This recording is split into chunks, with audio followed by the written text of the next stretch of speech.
What is going on, you beautiful humans? Welcome back to the channel. And hey, some folks out there keep saying that the job market is fine, but there are mass layoffs that keep making those headlines. So really, what is going on? Now, of course, there are quite a few videos out there, some real doom and gloom type of videos out there on TikTok and here on YouTube.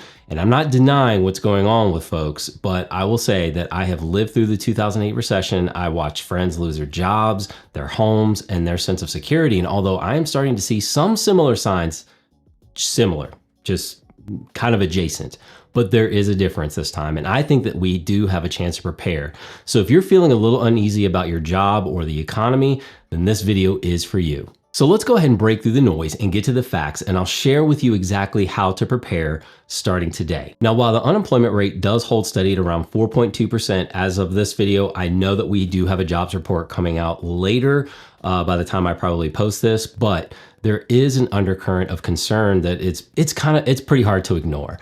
So let's explore what's really happening beneath the surface here. So on paper, the labor market does appear somewhat stable because in April 2025, employers did add about 177,000 jobs, surpassing those expectations. Granted, there are some corrections. And then again, like we do have a new job report coming out.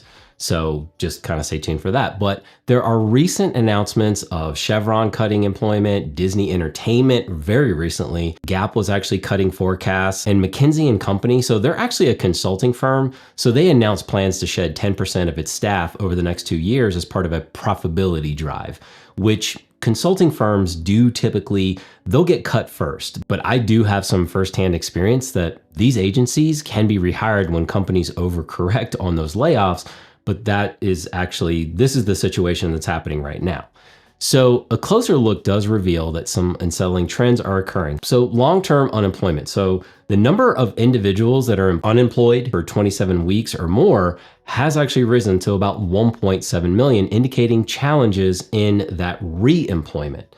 And then of course, there is the AI disruption. So we have heard this pretty much throughout, and the warning about AI eliminating up to 50% of entry-level white-collar jobs within the next 5 years, potentially raising unemployment to 20%. And I hope that doesn't happen, because I know that that would be very devastating. And then there is the organizational restructuring, and companies like Walmart, so they're reducing middle management, and those layers in the trend dubbed the Great Flattening, that's aiming for efficiency, but resulting in job losses as they kind of consolidate and combine. And we're also seeing businesses that are starting to niche down. So what this really means is that if you have a business with multiple verticals, so they could have multiple product lines or multiple consulting services that they're focused on, they're likely looking at what is working and eliminating some of those product and service lines to focus on the ones that may be more profitable right now. And I also know that there are new grads out there that were promised a career trajectory that may not be translating for you at this point. And I often see those overqualified applicants for jobs that they can do, but here's the thing, honestly, an employer doesn't necessarily want to be your go-between job. But then of course, we need to reflect on the Great Recession of 2008, 2009, and then some subsequent years as well. That unemployment rate peaked at 10% with over 700,000 jobs lost monthly at its worst. And of course, in contrast to that, to today, the unemployment rate is much less than that. However, the nature of job losses do differ. The current wave is driven by technological advancements and strategic restructuring, yes, rather than that financial crisis. But let's actually talk about what you can actually do right now to prepare for this shifting job landscape, especially with this uncertainty of tariffs, where the businesses aren't really able to effectively forecast anything at this point. So even if you're not directly affected by layoffs and maybe you're currently in a decent job, or you're kind of wondering about your job, you might want to actually stay put. The ripple effects of a cooling job market can show up in subtle ways. So you could have frozen promotions, reduced benefits, and tighter workloads, and of course, those hiring freezes. And here's actually how you can stay ahead. So this is a little bit of education so that you know what's coming and maybe even coming out stronger on the other side. So first off, you got to understand the impact of the tariff uncertainty and the economic slowdown, with the recent analysis indicating that the 2025 tariffs coupled with foreign retaliation are projected to lower real GDP growth by 0.2 percentage points over the calendar year, with payroll employment expected to be about 127,000 lower by the end of 2025. And again, that number, it's just a number right now, and that can certainly shift.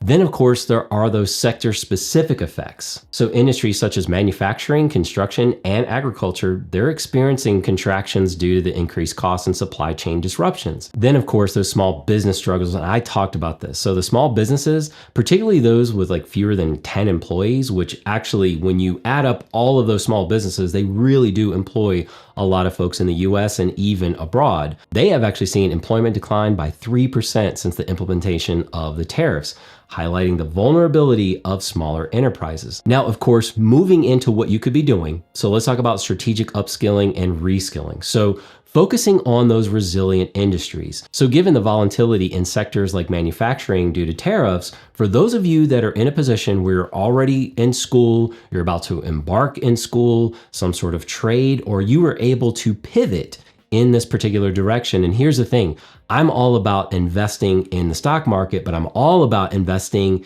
in me and investing in you. Consider that upskill in more resilient industries such as healthcare. And again, I know that that's not as easy, again, if you're just starting out, but I even made a career move myself and became a nurse later on. I had already been working and decided to pivot into that.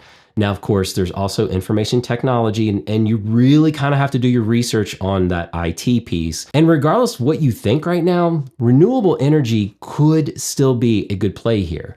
Of course, focusing on those skills that are in demand and resilient to automation, that is also something to think about. So examples here, data literacy, get good with the data. There's, of course, digital marketing. And then, of course, there is project management and even AI prompt engineering. So here's the thing with like the data pieces and even the digital marketing. There are plenty of businesses that are using AI already, but there are also marketing departments that are utilizing it to be able to put themselves out there on more platforms and get more things done. So yes, it could be eliminating some jobs, but it could also be elevating certain positions. So definitely do your research. And I will say that even in 2008, when we had the Great Recession, there were plenty of businesses. And again, it was a different digital age then, but when they didn't spend money in advertising and really communications, there were people that just kind of thought these businesses went out of business because that's kind of what was happening.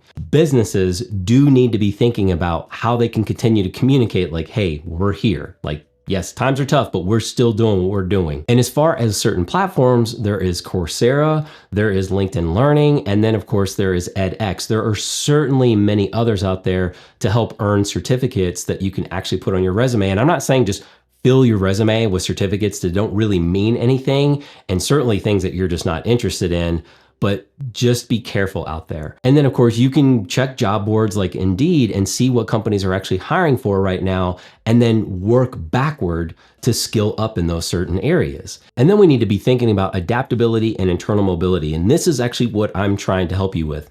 Don't think of your job as a fixed title. Think of it as a set of transferable skills. More companies are actually investing in internal mobility, meaning that they would rather retrain you than to replace you. And I get it. Some companies are doing that whole thing like where they are laying people off so that they can get in a cheaper workforce. I understand that that does happen, but again, think about your particular skill set here and what value that you do offer, because businesses do need to also consider this, because it can get really expensive to rehire and retrain employees. So talk to your manager about cross-training opportunities. And then of course, volunteer for cross-department projects to really build that visibility and resilience. And then of course, I have talked about your network being your net worth. So building that network before you need it. And the best time to do that is when you're actually not job hunting. Be active on LinkedIn. If you don't have a LinkedIn profile, get one. Share those insights, comment meaningfully, and connect with people in your industry. Of course, you can also attend webinars, virtual meetups, or in-person events in your field. You don't have to do this like weekly or even like monthly, but maybe just like once a quarter. And a stat to share that I can definitely speak to as a previous employer, that 70 to 85% of jobs are found through networking, not cold applications. I hired so many people that were referred to me or that I met at certain conferences and events. So don't like sleep on that. And then of course, create a layoff ready financial plan. I've talked about this, that 3 to 6 months of expenses in a high yield savings account. Audit your budgets for non-essential spending. I'm not talking about cutting everything down, just the non-essentials. Those subscriptions, the impulse buys, and then of course that lifestyle creep that can add up quite fast.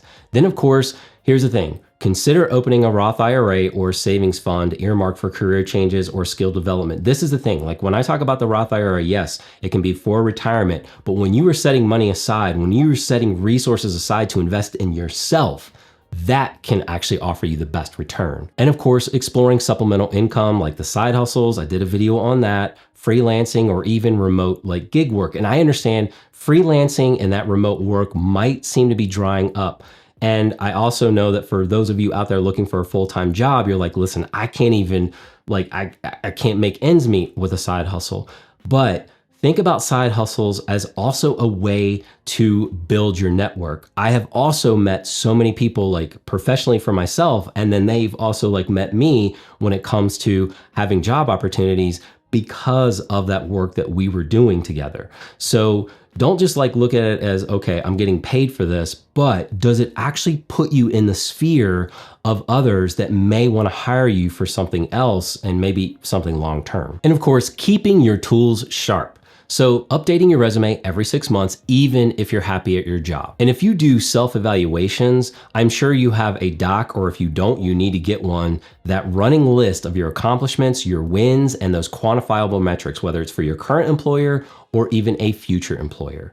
Then building that portfolio or personal website if you are in a creative space. So like marketing, tech, or freelance. And you probably already have a website. I just have to mention it because if you don't, then you got to get one. Doesn't have to have a lot of bells and whistles, just something very simple that you can kind of communicate who you are and what you do. And then of course, staying informed by subscribing to newsletters like the Daily Upside, Morning Brew, or the Wall Street Journal Jobs, just to stay on top of the trends. You don't have to pay for subscriptions. There are certainly many free options out there, but paying attention to your industry's hiring patterns rather than just the national stats will also help you. Because if your company is undergoing layoffs elsewhere, it may signal future cuts. So use that as a cue to prepare, and of course, try not to panic. And while the headlines may seem daunting, the knowledge that you have and the preparation that you are embarking on here are your best allies. So stay proactive and stay informed. And remember, you are not alone on this journey, and I am rooting for you. So if you found this video helpful, please like, share, and subscribe for more insights. I always appreciate your time here. And until next time, I will see you right back here on your next level up.